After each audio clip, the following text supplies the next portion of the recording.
I am Pauline, 58 years old, and I raised my son Jacob entirely on my own.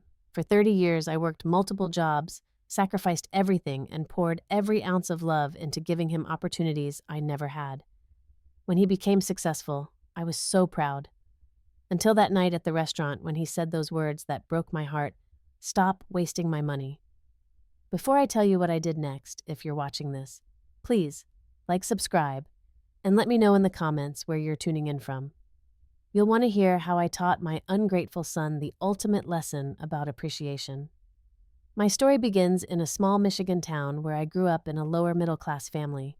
We never had much, but my parents taught me the value of hard work and integrity. I married young at 22 to a man I thought would be my partner for life. When I got pregnant with Jacob, we were overjoyed planning for our future as a family. But 3 months after Jacob was born, his father walked out on us. No warning, no real explanation, just a note saying he wasn't cut out for fatherhood and an empty bank account. There I was, 26 years old, with a 3-month-old baby, no college degree, and suddenly, no income. The panic I felt in those first few weeks was overwhelming. I remember sitting on the floor of our small apartment holding Jacob while he slept and crying silently because I was terrified I would fail him. But that same night, I made a promise to my son that I would do whatever it took to give him a good life. The 90s were not an easy time to be a single mother. The judgment from others was constant. People looked at me like I had made a terrible mistake, like being abandoned was somehow my fault. Finding affordable childcare was almost impossible. My parents helped when they could, but they lived 2 hours away and had their own financial struggles. I took whatever work I could find. During the day, I was a secretary at a local insurance office. Evenings, I waitressed at a family restaurant where the manager let me bring Jacob in his carrier during slow nights. On weekends, I worked retail at the mall. Between the 3 jobs, I was working 16 hours a day, 6 days a week. Before Jacob, I had dreams of becoming an elementary school teacher. I had even completed 2 years of college before getting married, but those dreams had to be set aside. Every extra penny went into a coffee can labeled Jacob's Education. I was determined that my son would have the opportunities I missed. Our apartment was tiny, just a 1-bedroom where I gave Jacob the bedroom and slept on a pull-out couch in the living room. Everything we owned was secondhand clothes, furniture, toys. I became an expert at finding quality items at thrift stores and yard sales. Jacob never had the newest toys or trendiest clothes, but he was always clean, well-fed, and knew he was loved. Dating was out of this question. A few kind coworkers tried to set me up over the years, but I always declined. I simply did not have the time or energy to invest in a relationship. Jacob was my priority, and I did not want to bring men in and out of his life. Looking back, perhaps that was a mistake that led to my excessive focus on him, but at the time, it seemed like the only responsible choice. The physical toll of working so much began to show by the time I hit my mid-30s. I developed carpal tunnel syndrome from typing all day, and my feet had chronic pain from standing through long waitressing shifts. The doctor recommended surgery for my wrists and physical therapy, but I could not afford the time off work. Instead, I wore braces and took over-the-counter pain medication to keep going. The moments I cherish most from those early years were our Sunday mornings. That was our sacred time together. No matter how exhausted I was, I would wake up early to make our special pancakes with faces made from fruit. Jacob would tell me about his week at school, his friends, and his dreams. Even as a child, he was bright and curious, always asking questions about how things worked. I knew he was special. I remember one night when Jacob was 9, I came home from my waitressing shift around 11 p.m. He was supposed to be asleep, but I found him at the kitchen table, struggling with his math homework. He had waited up for me because he knew I was good with numbers. Despite being so tired, my vision was blurry. I sat with him for an hour, helping him understand fractions.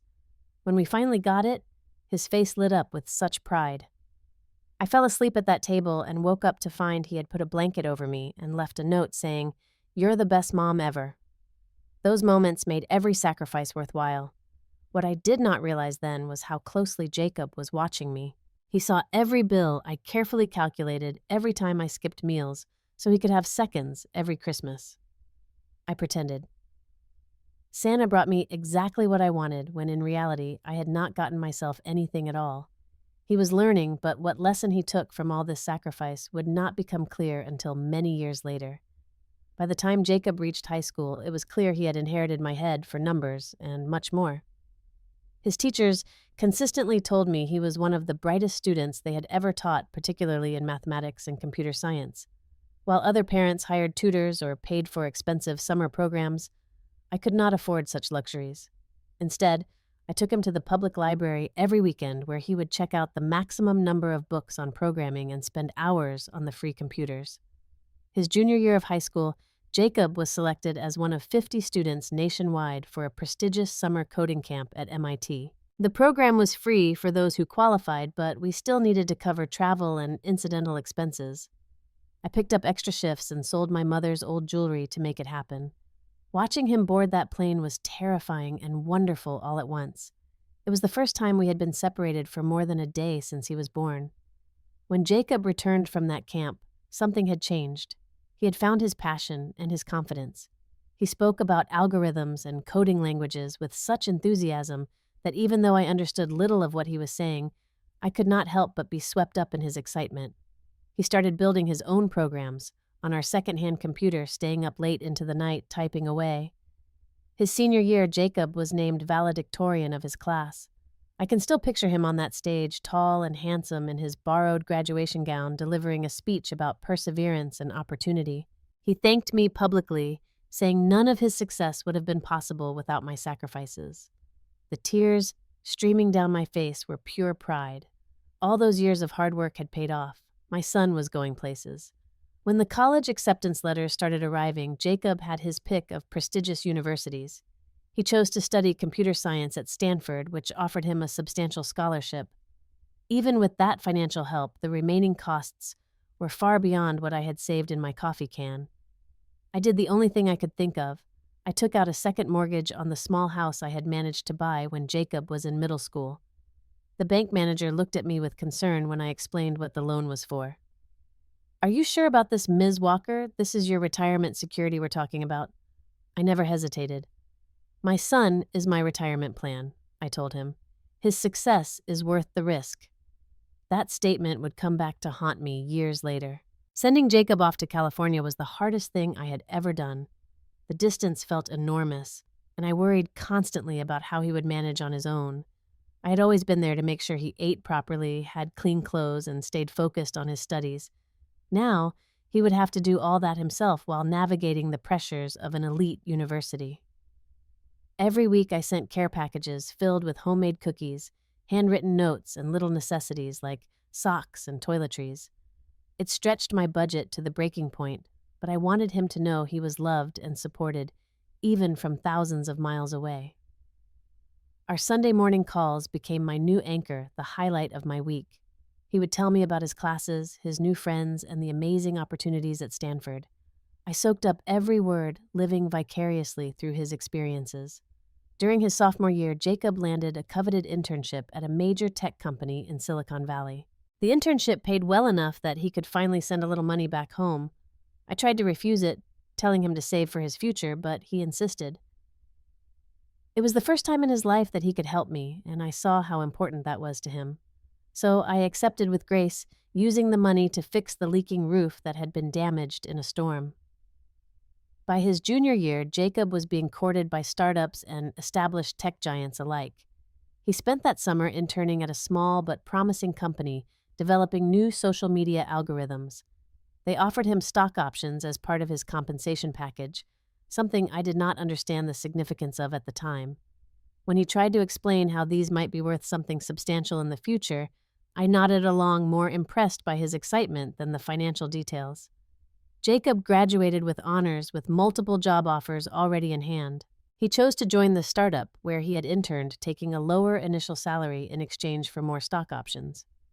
"It's a gamble, Mom," he explained during our call, "but if it pays off, we could both be set for life." I heard the "we" and felt such warmth. Despite his success, he was still thinking of us as a team. For the first 2 years after graduation, Jacob lived modestly in a shared apartment with college friends. He worked incredible hours, often calling me at midnight, his time still at the office. I worried about his health, but understood his drive. It reminded me of my own determination during those years of working multiple jobs. The apple had not fallen far from the tree in that respect. When Jacob was 28, everything changed. The startup was acquired by one of the tech giants for an amount that made national news. Overnight, those stock options he had accumulated became worth millions. My son, who had grown up wearing secondhand clothes and never having the latest toys, was suddenly wealthy beyond anything we could have imagined. His first call to me after the acquisition was unforgettable. "Mom, we did it," he said, his voice trembling with emotion. "I want you to quit that secretary job. You have worked enough for 2 lifetimes." I protested, saying I was only 54 and not ready to retire, but he was insistent. "At least cut back to part-time," he bargained. "Let me take care of you for a change." The following month, Jacob flew home and took me house hunting. He wanted to buy me a mansion in the wealthiest part of town, but that felt wrong to me. Instead, we compromised on a lovely 3-bedroom home in a safe, quiet neighborhood. It was more than twice the size of my old house, with a beautiful garden and a modern kitchen. The day we signed the papers, Jacob handed me the keys and said, "No more mortgages, Mom. This is yours free and clear." I noticed the changes in him gradually. The designer clothes, the luxury car he arrived in when visiting, the casual way he would talk about restaurants where a single meal cost more than I used to make in a day. I felt proud, but also increasingly disconnected from his new reality. Our conversations began to shift too. He would ask about my life, but his eyes would glaze over when I talked about my garden club or church activities. These simple pleasures that brought me joy seemed trivial to him now. Our weekly calls became bi-weekly, then monthly. He was always apologetic, citing meetings, business trips, or time zone difficulties. I understood he was busy building his career, but I missed our closeness. When we did speak, he would often spend the time telling me about investments I should make with my savings or suggesting I upgrade my furniture or car. I appreciated his concern, but began to feel like a project he was trying to fix, rather than his mother. I ignored these early warning signs, telling myself that all mother-son relationships evolve as children grow into adults. I was determined not to be a clingy, demanding parent. Jacob was flourishing, and that had always been my goal. If the cost was some distance between us, I thought I could live with that. I had no idea how much wider that gap would grow. The real shift in our relationship began when Jacob met Stephanie. She was a marketing executive at another tech company from a wealthy East Coast family with connections throughout the industry. The first time I met her was over video call. She was strikingly beautiful with perfect hair, impeccable clothes, and a polished way of speaking that made me acutely aware of my simple appearance and Midwestern accent. Jacob proposed to Stephanie after just 8 months of dating. The wedding was planned for the following spring at a vineyard in Napa Valley. I had never been to California, despite Jacob living there for years, and I was both excited and terrified. Shopping for an appropriate mother-of-the-groom dress was an exercise in anxiety. Nothing in the stores in my town seemed right for such a lavish event. I finally ordered something online that cost more than any piece of clothing I had ever owned. The wedding weekend was overwhelming. The other guests were tech executives, venture capitalists, and a few minor celebrities. Stephanie's family moved through this world with ease, while I felt like an imposter. During the rehearsal dinner, Stephanie's mother cornered me and said, "It must be so rewarding to see Jacob succeed despite his humble beginnings." The comment was delivered with a smile, but felt like a slap. At the reception, I was seated at a table far from the wedding party with some distant relatives of Stephanie's. Jacob came by briefly to check on me, but was quickly pulled away by his new wife to meet some important connection. I spent most of the evening watching from a distance as my son moved through a world that had no place for me. After the wedding, Jacob and Stephanie bought a $5 million house in an exclusive gated community. The first time I visited, I had to give my name to a security guard just to enter the neighborhood. The house was stunning but sterile, like a museum where nothing could be touched. My bedroom was in a separate wing, which Stephanie referred to as the guest quarters. The message was clear: I was a visitor, not family. During that visit, I offered to cook dinner one night, a recipe for a beef stew that had been Jacob's favorite growing up. Stephanie politely declined, explaining they had a private chef who prepared all their meals according to their nutritional program. Later, I overheard her telling Jacob that they would need to detox after a week of regular food when they visited me. The invitations to visit became less frequent. Holidays were often spent at luxury resorts or at Stephanie's family's compound in the Hamptons. When I was included, I felt like an afterthought.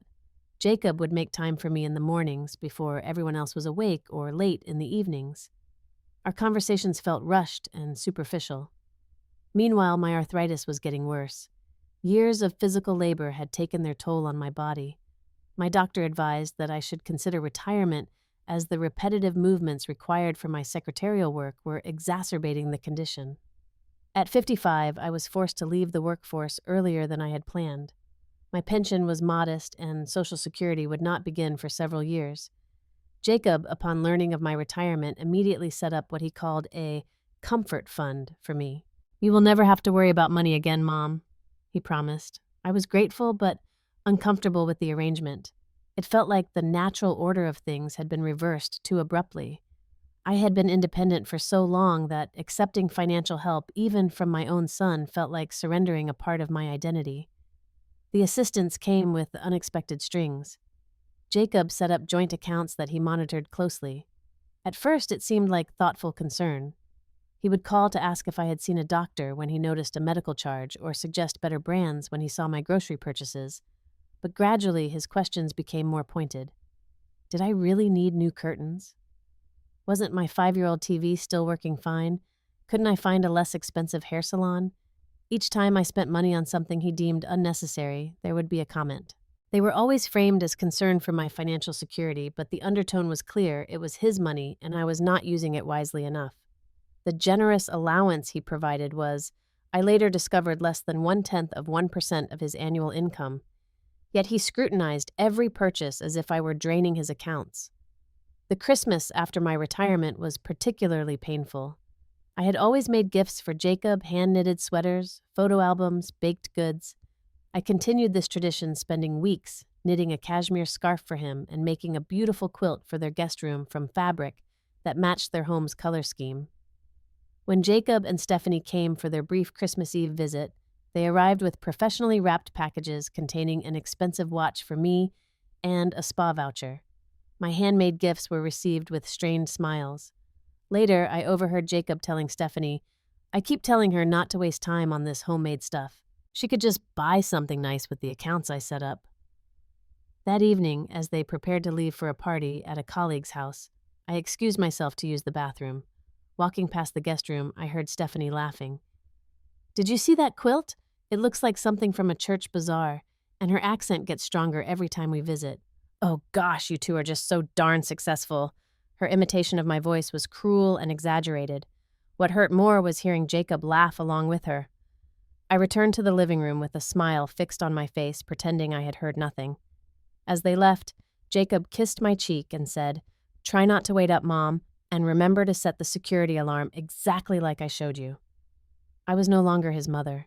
I was a responsibility to be managed. That night, I sat alone in my beautiful house that did not feel like home, surrounded by expensive things that brought me no joy, and realized with a sinking heart that the son I had sacrificed everything for now saw me as a burden.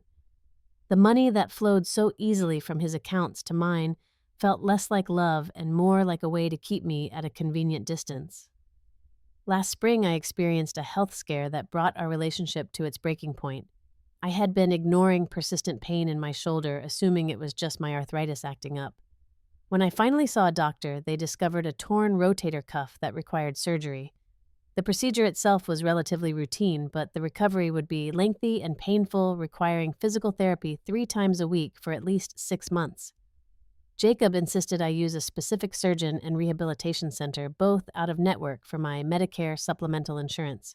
He assured me he would cover all costs. "Get the best care, Mom. Money is no object when it comes to your health," he said. I was touched by his concern and agreed to his suggestions. The surgery went well, but recovery was more difficult than anticipated. I needed help with basic tasks like dressing and preparing meals. Jacob hired a home health aide to come 4 hours each day, but I was alone the rest of the time. He called daily during the first week, then every few days asking for updates from the doctors. His questions focused more on their qualifications and treatment plans than on how I was feeling. About a month into my recovery, I received an unexpected call from Jacob.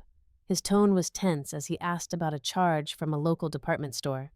I explained that I had ordered new button-front shirts that were easier to put on with my limited mobility. Those cost $80 each, Mom. Walmart has perfectly good shirts for $15. I was stunned into silence. The man questioning me about $65 was worth tens of millions. Before I could respond, he continued, "And these physical therapy sessions are $300 each. Are you sure you need to go 3 times a week? The insurance only covers 1 session." "You told me to get the best care," I reminded him quietly. "This is what the surgeon recommended." He sighed heavily. I know. It just adds up so fast. Almost $12,000 in medical expenses this month alone." After we hung up, I sat with my arm in its sling, tears streaming down my face. The cost of my treatment was likely equivalent to what he spent on a business dinner, yet he was counting every dollar spent on my recovery. That night, I looked up his company online and found a recent interview where he casually mentioned spending $50,000 on a weekend trip to celebrate a business milestone. The final breaking point came during a dinner 2 months later. I had progressed well in my recovery and was able to drive again. Jacob and Stephanie were in town for a conference and suggested meeting at an upscale restaurant downtown. I arrived early, nervous about seeing them after our tense phone calls about my medical expenses. They arrived 20 minutes late already, deep in conversation about a work issue. Stephanie air-kissed my cheek, careful not to actually make contact. Jacob gave me a quick side hug, mindful of my healing shoulder. Throughout the appetizer, they discussed people and companies I did not know. I sat quietly, picking at my too expensive salad. During a brief lull in their conversation, I mentioned that I had started volunteering at a local literacy program helping children learn to read. It was the first activity in years that had given me a sense of purpose beyond being Jacob's mom. I was excited to share this new chapter of my life. "That's nice, Mom," Jacob said dismissively. "But are you sure your shoulder is ready for that? We have invested a lot in your recovery." The word invested hit me like a physical blow. My health was now a financial transaction in his eyes. As the main course arrived, I mentioned that I had used some of my monthly allowance to buy books for one of my students, a bright little girl whose family couldn't afford them. Jacob put down his fork with a clatter. "You did what?" His voice was so sharp that diners at nearby tables turned to look. "It was only $40, I said, feeling like a scolded child. "Anna reminds me so much of you at that age, so curious, so eager to learn." "So you spent my money on some random kid?" His face had flushed red. "Mom, we have talked about this. That allowance is for your needs, not for you to play charity." "Your money?" I echoed, my voice barely a whisper. "Yes, my money." He was almost shouting now. "Do you have any idea how hard I work? I didn't build my company from nothing just to have you waste my money on strangers." The restaurant had gone quiet. Stephanie was staring at her plate, a small smile playing at the corners of her mouth. I looked at my son, this stranger wearing expensive clothes and a cold expression, and saw no trace of the boy who had once put a blanket over me when I fell asleep helping with his homework.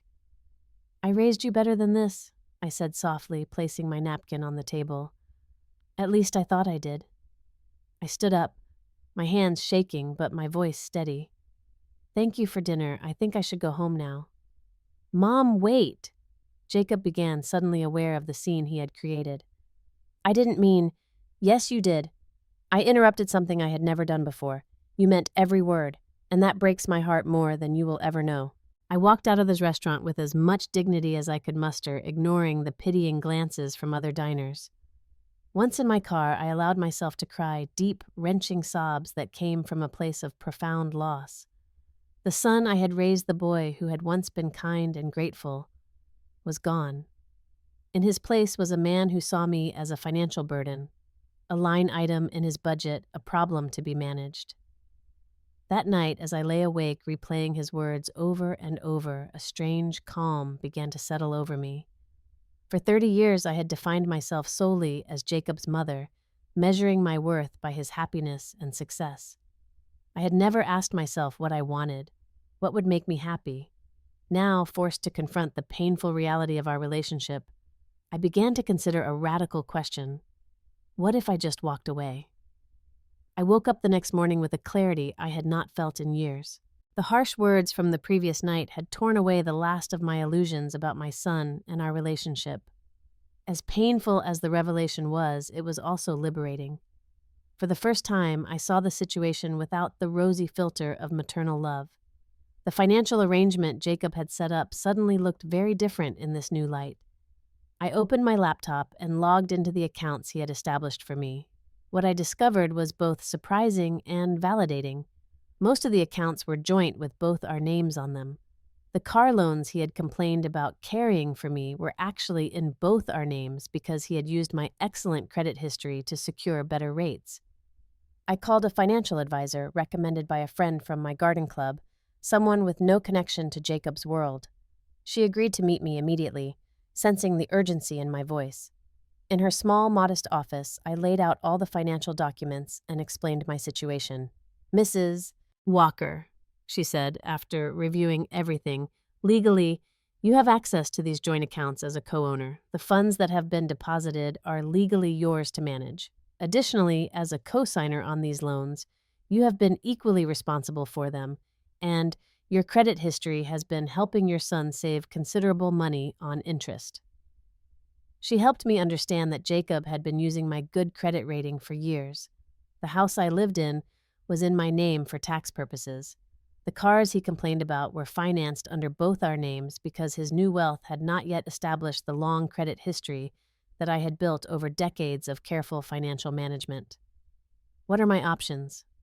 I asked, still unsure if I could or should act on this information. She outlined several possibilities, from continuing as things were to completely separating our finances. Then she asked a question that changed everything. "What do you feel would be fair compensation for your contributions to your son's success?" No one had ever asked me that before. I had never thought of my sacrifices as something that should be compensated. They were given freely, out of love. But now, faced with Jacob's resentment over spending his money, I allowed myself to calculate what I had actually invested in him.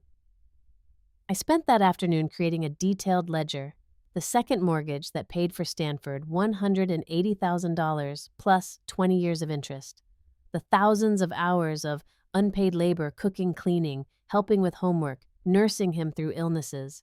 The career opportunities I had declined to be available for him. The retirement savings I never accumulated because every spare penny went to his education and welfare. When I added it all up, the total was substantial. Not millions, but enough to provide me with security and independence for the rest of my life. Importantly, it was only a tiny fraction of Jacob's wealth. Taking it would not harm him financially in any way. It would only require him to acknowledge the truth of what I had contributed. The next morning, I put my plan into action. I transferred funds from our joint accounts into a new account in my name only at a different bank. I was careful to take exactly the amount my calculations had determined was fair, my contributions to his education, plus reasonable interest compensation for years of support, and enough to secure my future medical care without burdening him. Next, I contacted the banks holding the car loans where I was co-signer. I paid off the outstanding balances from the transferred funds. These were vehicles I had never driven, luxury cars Jacob kept at his various properties, yet my credit had been tied to them for years. As a final step, I wrote a letter explaining my actions and my decision to step away. I detailed every sacrifice, every contribution I had made to his success. I explained that I was not taking his money but reclaiming what had always been mine, the investment I had made in him and his future. I made it clear that I was leaving the vast majority of his wealth untouched. "I raised you to understand the value of things," I wrote in conclusion, "but somewhere along the way you forgot the value of people, of relationships, of the love that cannot be measured in dollars. I hope someday you will remember the lessons that matter most." I packed 2 suitcases with only what I truly needed: clothes, a few photographs, my mother's wedding ring. Everything else would stay in the house. They were just things, and I had learned the hard way that things do not bring happiness. By sunset, I was on a bus heading west, my phone left behind on the kitchen counter. The sensation of moving toward an unknown future was terrifying but also exhilarating.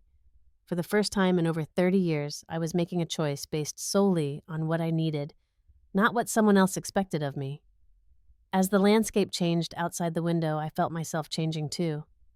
I was no longer just Jacob's mother. I was Pauline Walker, a woman with her own life to live, her own dreams to pursue. The road ahead was uncertain, but it was mine to choose, and that made all the difference. The bus journey westward became a time of reflection and renewal. I watched America roll by outside my window, from the familiar Midwestern landscapes to the majestic Rockies and, finally, to the dramatic Oregon coastline. I had chosen the Pacific Northwest as my destination because Jacob would never think to look for me there. He knew I had always complained about the rain. I paid cash for everything during those first weeks. Though I had transferred a significant sum to my new account, I was cautious about creating an electronic trail. Years of careful budgeting had made me skilled at making every dollar count. I found a modest, extended-stay hotel in a small coastal town and paid for a month up front while I looked for something more permanent. The town of Ocean View, Oregon was exactly what I needed, small enough to be peaceful, but large enough to offer anonymity. It had a charming downtown with local businesses, a public library, and walking paths along the shoreline. Most importantly, it was a place where no one knew me as Jacob's mother.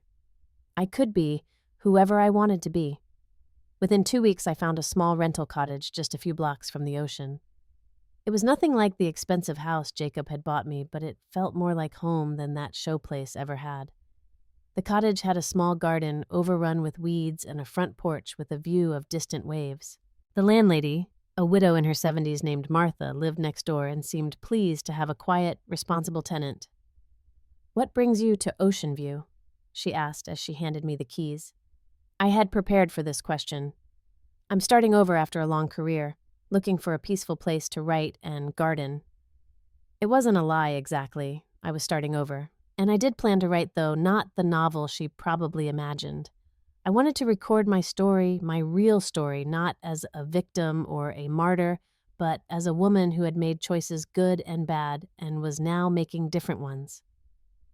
Martha introduced me to her friends, a circle of women mostly in their 60s and 70s. They welcomed me without prying, inviting me to their book club and community garden group. Many of them, I discovered, had their own stories of reinvention. Caroline had left a high-pressure legal career after a heart attack. Diane had moved here after losing her husband to cancer. Gloria had walked away from an abusive marriage with nothing but her car and her cat. These women became my first new friends, showing me that it was never too late to build a different kind of life. They shared practical advice about living alone, recommendations for local services, and most importantly, their companionship. Our Tuesday morning coffee meetings became an anchor in my new routine. Using some of my reclaimed funds, I set up a small home office and started a bookkeeping business. My years as a secretary had given me valuable skills that were in demand among the local small businesses. I started with just a few clients, enough to keep me busy without being overwhelming. The work was satisfying, and for the first time, I was building something for myself, not in service to someone else. Meanwhile, back in my former life, Jacob had discovered my disappearance. Through careful monitoring of online news and social media using library computers, I tracked his increasingly frantic efforts to find me. At first, he portrayed it as concern for my well-being. "Beloved mother missing," read one headline in the local paper of my former town. He offered a substantial reward for information on my whereabouts. When that yielded nothing, his tactics changed. He began suggesting I was confused, possibly suffering from early dementia, unable to care for myself. This narrative served two purposes. It cast him as the concerned son, rather than the man whose cruel words had driven me away, and it suggested I was incapable of making sound financial decisions. What Jacob failed to understand was that small towns have their own protective networks. When his private investigators eventually made their way to Ocean View asking questions at local businesses, word quickly got back to me through Martha's network of friends. I was touched by how these women I had known for just a few months closed ranks around me. Some fancy fellow from California was asking about new residents at the pharmacy, Gloria informed me one morning. Maggie told him we get tourists coming and going all the time, and she wouldn't remember anyone specific. Then she called me right away. With their help, I remained hidden in plain sight. I had changed not my appearance, but my demeanor. The deferential, anxious woman who had tried so hard to fit into Jacob's world was gone. In her place was someone quieter but more confident who looked people in the eye and spoke her mind. That first Christmas alone should have been devastating, but instead it was peaceful. Martha invited me for dinner along with several other holiday orphans from our neighborhood. We ate simple food, exchanged inexpensive gifts, and shared stories late into the evening. There were moments when I missed Jacob, the boy he had been, rather than the man he had become, but those moments no longer overwhelmed me. In January, I adopted an elderly dog from the local shelter, a gentle beagle mix named Cooper, who had been surrendered when his elderly owner moved to a nursing home. Cooper needed someone, and I needed his uncomplicated companionship. Our morning walks on the beach became the highlight of my days. By spring, I had established a routine that brought me genuine satisfaction. My bookkeeping business had grown to a comfortable size. I had joined the community garden where I was learning to grow vegetables for the first time. Weekly dinners with my new friends, volunteer hours at the literacy program in the local library, long walks with Cooper. These simple activities filled my days with purpose. Throughout this time, I maintained my silence with Jacob. It was the hardest decision I had ever made, but I knew that any contact would lead to him trying to reassert control. Through mutual acquaintances from my old life who occasionally checked in via email, I learned that he had hired multiple private investigation firms without success. I also heard that his perfect marriage to Stephanie was showing signs of strain, particularly as his company faced challenges from competitors.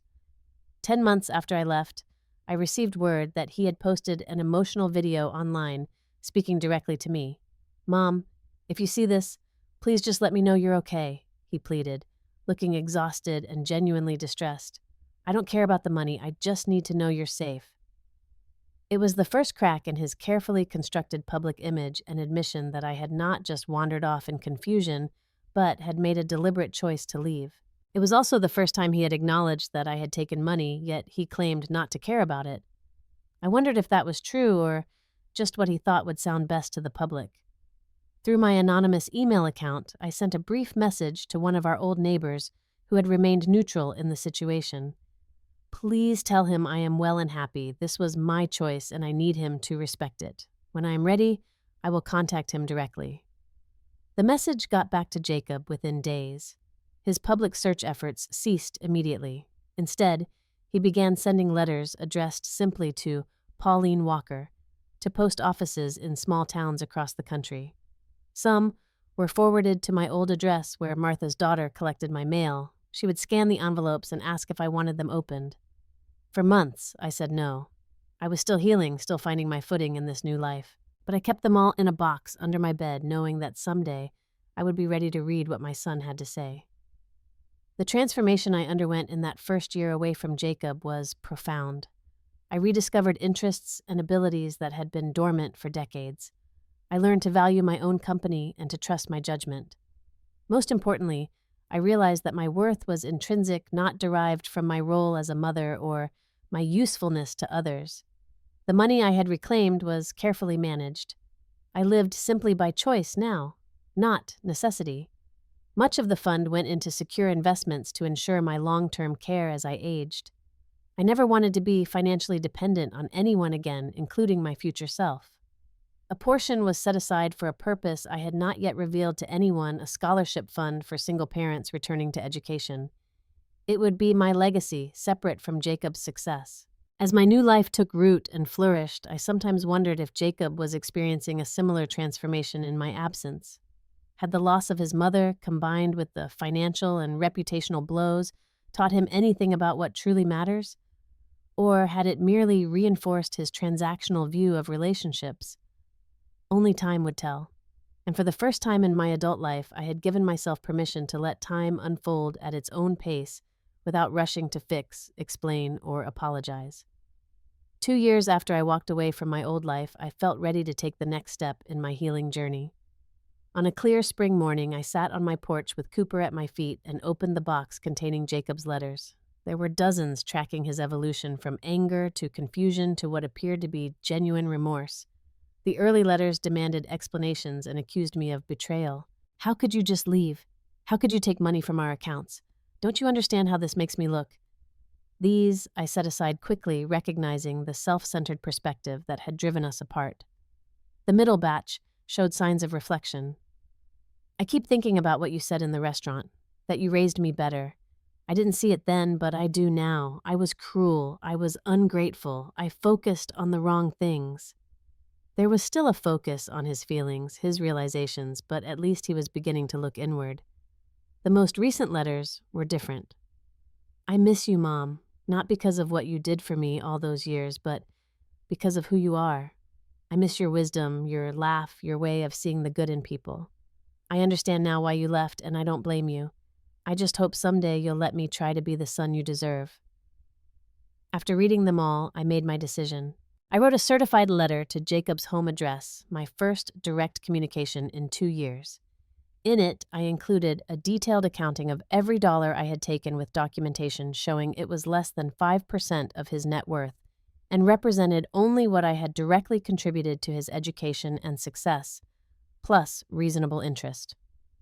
I want you to understand that I did not take what was not mine, I wrote. I reclaimed what I had invested in you, in us, in our future together.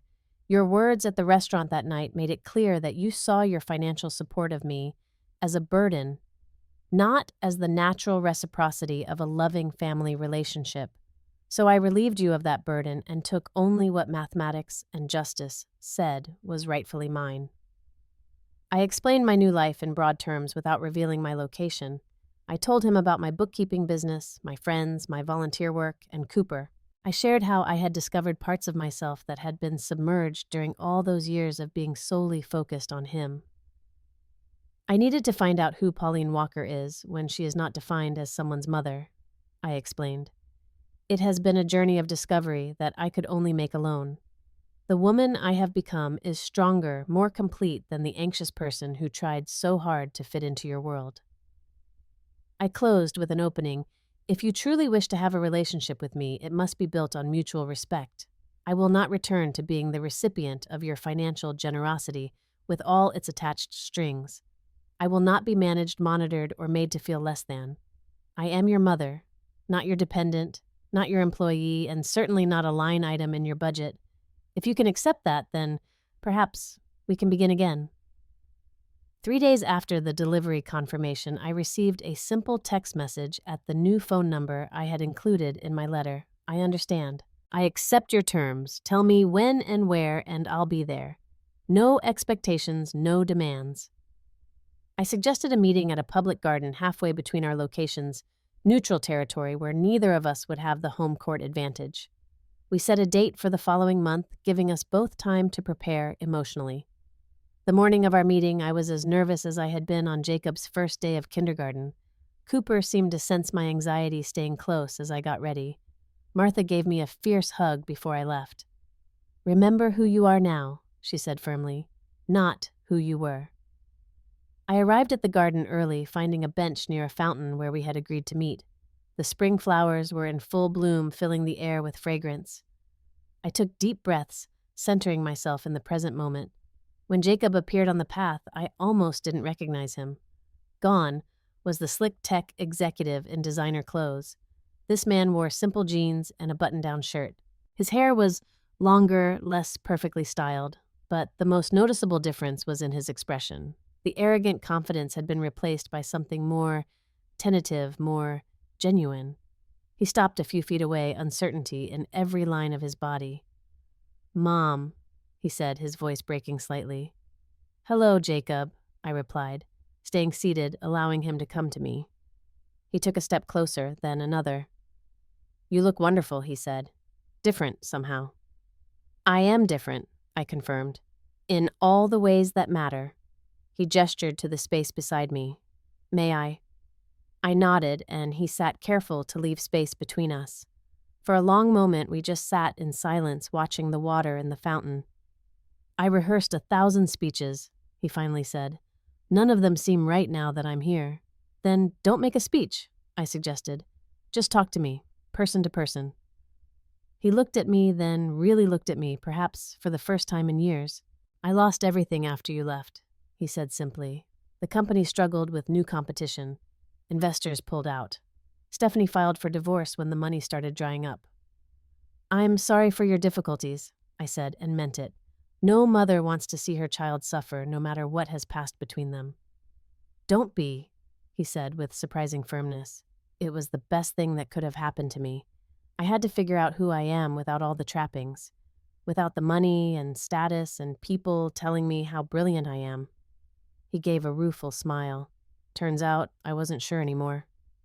I heard echoes of my own journey in his words. "And who are you now?" I asked. "Still figuring that out," he admitted. "But I know who I don't want to be anymore. The man who spoke to his mother that way in a restaurant. The man who measured everything and everyone by their financial value. The man who forgot where he came from and who helped him get there." We talked for hours, moving from that bench to walk slowly through the garden. Jacob told me about selling his mansion and most of his possessions, about starting a smaller, more ethical tech company focused on educational access. I shared more details about my life in Ocean View, about the scholarship fund I was establishing, about the community I had found. There were difficult moments. Jacob asked why I hadn't come to him directly before leaving. "You could have told me how you felt," he said, "given me a chance to make it right." "I tried," I reminded him gently. "For years I tried to tell you in 1,000 small ways, but you couldn't hear me. Sometimes the only message loud enough to get through is absence." He acknowledged the truth of this with a nod. "I was listening to everyone but you. The investors, the industry people, Stephanie and her family. They all said I needed to be tougher, more focused on the bottom line. That success meant never being satisfied with what you have. And now I'm trying to listen to myself and to remember what you taught me before all that noise drowned it out, that how you treat people matters more than what you accomplish, that enough is enough and more than enough is too much." As the afternoon waned, we found ourselves back at the original bench. The time had come to discuss our future if we were to have one together. "I don't expect to go back to how things were," Jacob said carefully. "I know I broke something precious, but I would like to try to build something new, a relationship between the people we are now, not the people we were." I considered his words. "I would like that too, but it will take time. Trust, once broken, doesn't mend overnight." "I understand. I'm not asking for immediate forgiveness, just the chance to earn back a place in your life." We agreed to start with monthly phone calls. No financial entanglements, no attempts to direct each other's lives, just two adults getting to know each other again. He accepted that I would not be sharing my address yet and that I might never return to my former life. As we prepared to part, Jacob reached into his pocket and pulled out a small wrapped package. "I brought you something," he said. "It's not expensive. That's not the point anymore." I opened it carefully. Inside was a hand-carved wooden box. When I lifted the lid, a familiar melody played the lullaby I had sung to him as a child. "I made it," he said, a hint of pride in his voice. "Took a woodworking class. I'm not very good yet, but I wanted to create something with my own hands the way you always did for me." The simple gift, imperfect but made with care and thought, moved me more than any expensive purchase ever could. It represented the first step in a new understanding between us. As I stood to leave, Jacob asked the question I had been expecting. "Will you tell me where you live now?" I shook my head gently. "Not yet. My new life is mine, Jacob. I need to protect it while this new relationship between us grows. One day, perhaps, if we both continue on this path." He nodded, accepting my boundary without argument. That, more than anything else that day, gave me hope that real change was possible. We parted with a brief hug more meaningful in its restraint than any dramatic reconciliation could have been. As I watched him walk away, I felt a complex mixture of emotions, cautious optimism, lingering sadness for what had been lost, and pride in the strength I had found. The scholarship fund for single parents became my primary focus over the following year. I named it the Second Chance Fund, reflecting both my belief in the power of education to transform lives and my own experience of beginning again. The first recipients were 3 mothers returning to college after years of prioritizing their children's needs over their own dreams. At the small ceremony awarding the inaugural scholarships, I shared parts of my story publicly for the first time. Sometimes, the greatest gift we can give our children is to show them that we value ourselves, I told the audience, that we are whole people, not just extensions of their needs and wants.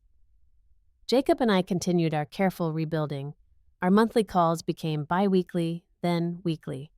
A year after our garden meeting, I invited him to visit Ocean View. Watching him interact respectfully with my friends, admire my small cottage, without comparison to his former luxury, and walk Cooper on the beach with obvious delight, I saw glimpses of the thoughtful boy I had raised. He had changed in fundamental ways. His new company employed many single parents, offering flexible hours and on-site childcare. He lived modestly compared to his former lifestyle, though still comfortably. Most importantly, he had learned to listen, really listen, not just wait for his turn to speak. During that visit, he asked about the detailed accounting I had sent him. "I want you to know," he said, as we sat on my porch watching the sunset, "that I understand now what you were showing me with those calculations. It was never about the money itself." "What was it about, do you think?" I asked, curious about his perspective. "It was about recognition, acknowledgement of your contribution. I had taken all the credit for my success as if I had achieved it in a vacuum. You were showing me the invisible foundation that everything was built on." His insight moved me. "Yes," I said simply. "That's exactly what it was about." Today, 4 years after I walked away from my old life, Jacob and I have found a new equilibrium. We will never again have the enmeshed relationship of my early motherhood nor the unhealthy dynamic of his early success. Instead, we have something more balanced, more mature. We are family by choice now, not just by obligation. The money I reclaimed has been fully invested in the scholarship fund, which now helps 10 single parents each year. Jacob has become a silent contributor, doubling the fund's capacity without taking any credit or control. It is his way of making amends, not to me personally, but to the principle of recognizing invisible labor. As for me, Pauline Walker at 62 is a very different woman from the anxious mother who once tried to fit into her son's wealthy world. I am comfortable in my own skin, confident in my choices, surrounded by genuine friendships. My small business continues to thrive. Cooper has been joined by a younger rescue dog named Daisy. My garden produces more vegetables than I can eat, so I share with neighbors and the local food bank. The greatest lesson I have learned, and the one I would share with anyone facing similar challenges, is this: your worth is inherent, not derived from what you do for others. Love that demands the diminishment of yourself is not true love, and it is never too late to reclaim your life and your dignity. Have you ever had to make a difficult choice between keeping peace and standing up for your own value? I'd love to hear your thoughts in the comments below.